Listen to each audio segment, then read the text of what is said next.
How do you do, everyone? You know who I am, ETTemplar, Supreme Misfit, Professional Dipshit, and as you can see by the title of the video, who, like, there's no easy way to put it.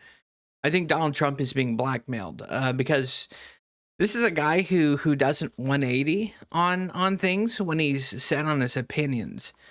We see him doing a 180 with Iran, dropping an ungodly amount of munitions in Iran, and MAGA like zealots and Trump simps. They say it's to stop some mystical fucking nuclear weapons program that BB's been saying is close to a nuclear bomb since about 1970s.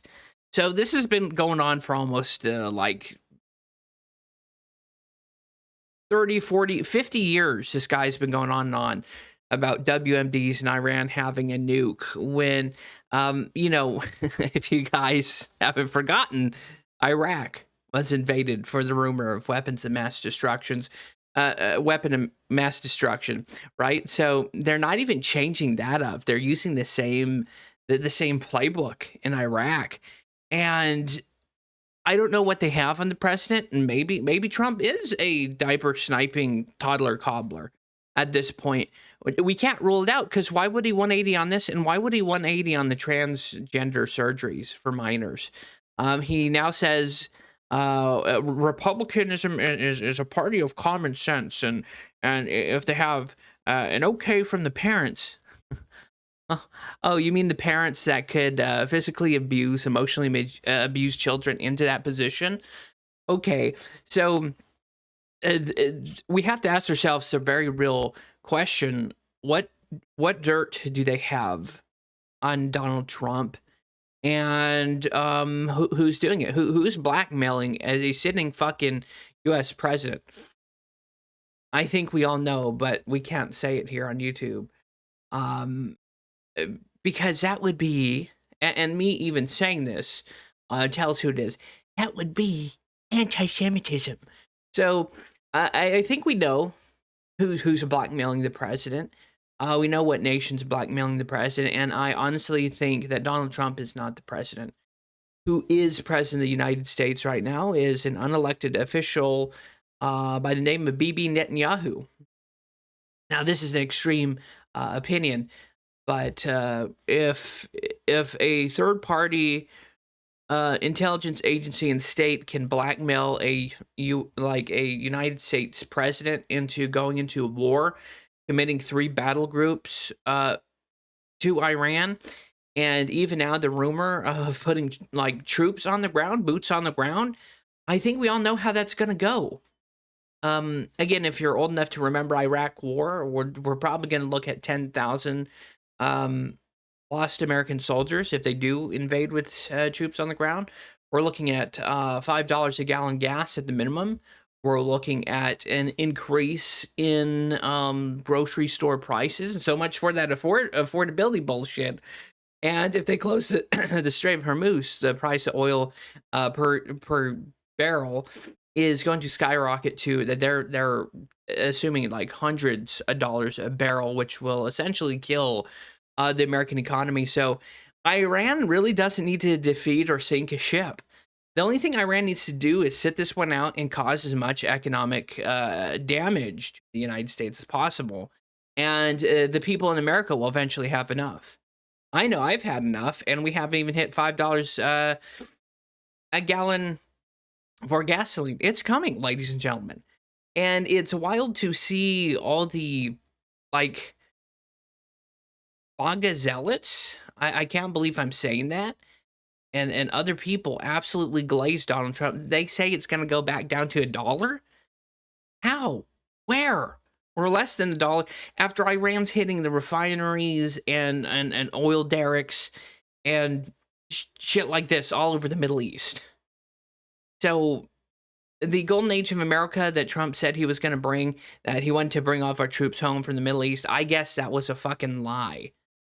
But then again, you can't blame the guy if a nation has your dirty laundry and is willing to air it to destroy your presidency.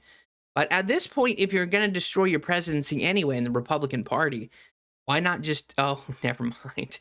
Because the last person who did that, JFK, had his brains blown out in Dallas. So it's a little bit of both. Trump's afraid of having his legacy destroyed, and he's scared to be assassinated. That's the situation we're at, and I don't know exactly how to continue politically anymore. And I think there's a lot of Americans asking that same question. So that first part was kind of the diplomatic. Now we're going to get into how I really feel about it. So hold on to your ass. Here we go. We have a guy who is literally betraying all this campaign fucking promises. He said no new wars, so we're cooking up one in Iran. He said he'd get all of our troops out of the Middle East. He's now wanting to commit more troops and put boots on the ground in a fatwa-riddled Middle Eastern state. And on top of that, the Dow is below 48,000. So I guess we can talk about Epstein again, because the stock market's dropped below 50,000. And that's the thing that I find absolutely fucking wild about this, is the shit that's going to slip under the radar because of this Iran shit is going to blow your fucking mind. Mainly, one of them being the absolute pedophile elites getting away with no justice. And I'll get more into that here in a second. We have that. We have all the non-government organizations that are going to start bringing in illegals by the hundreds of thousands again, because we are distracted by a war. I think they said that's what happened last time with Iraq, is that all these non-government organizations were flooding the southern border. And again, that's nothing. We haven't finished the border wall. This fucker has essentially 2 terms, and he hasn't finished building the fucking wall. Me and other people who voted for this guy, we're starting to feel rug pulled, and we're starting to think that there's no reason to vote anymore. So that's what we're dealing with, and so I have another weird angle with this Epstein stuff. And I find it really fucking weird, right?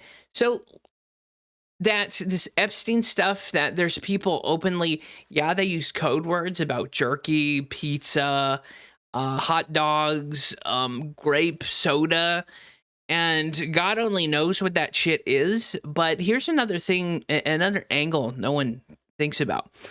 What if the Epstein stuff, maybe there was trafficking being involved, but maybe this is a psyop, right?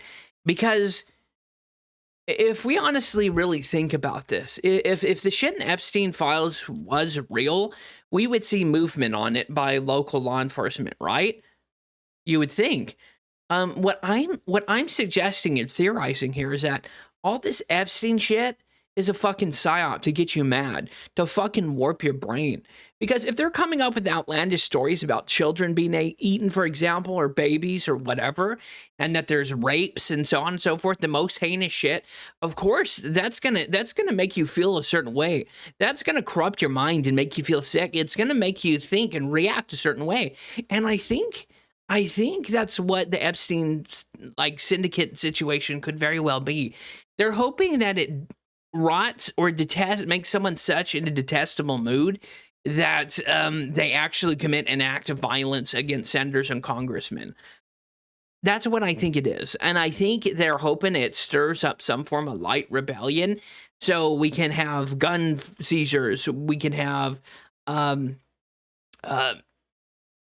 curfews and shit like that. So it's within the CIA and the dark forces of our government, Illuminati or consortium, whatever the fuck you want to call it, there's always a second tier, right?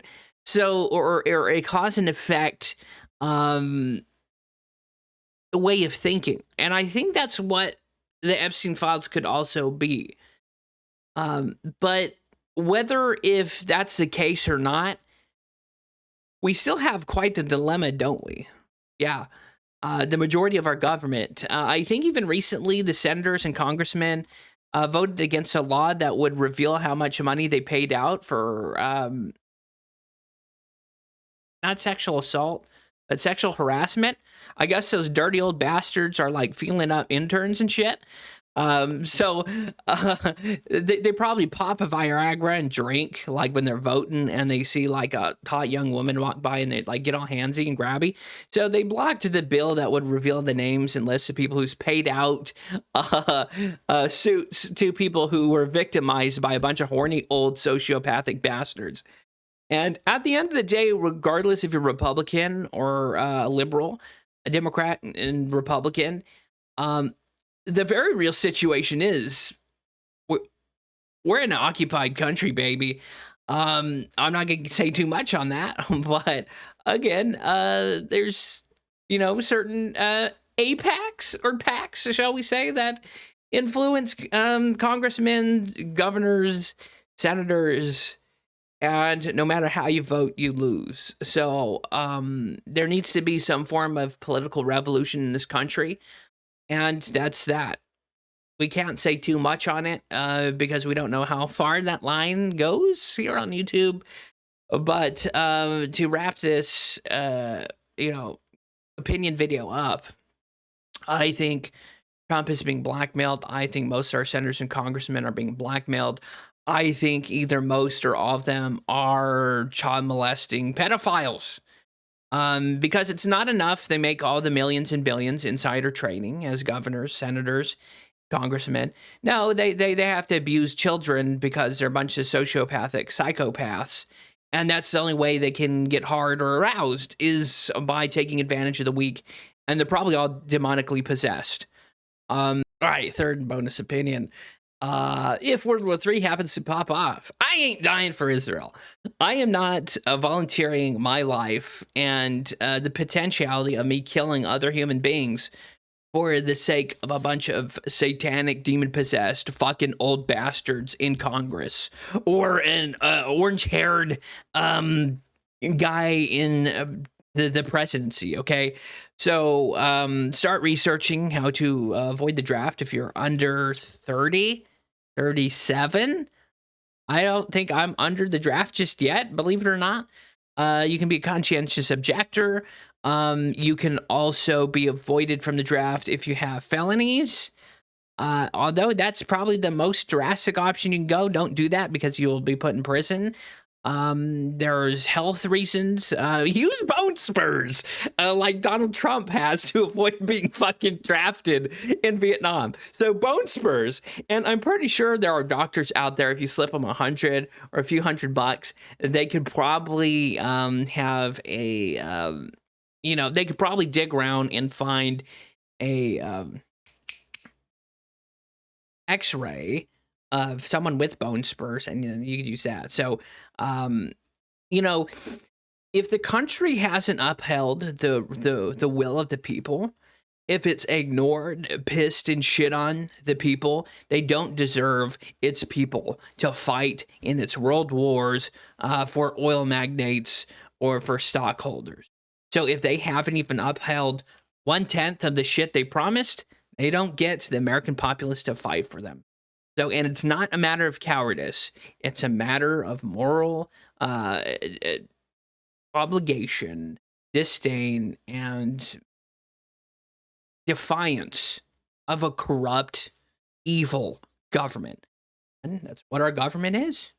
There's no other way to explain what's going on. Money! We gotta make some money! The sky whispers.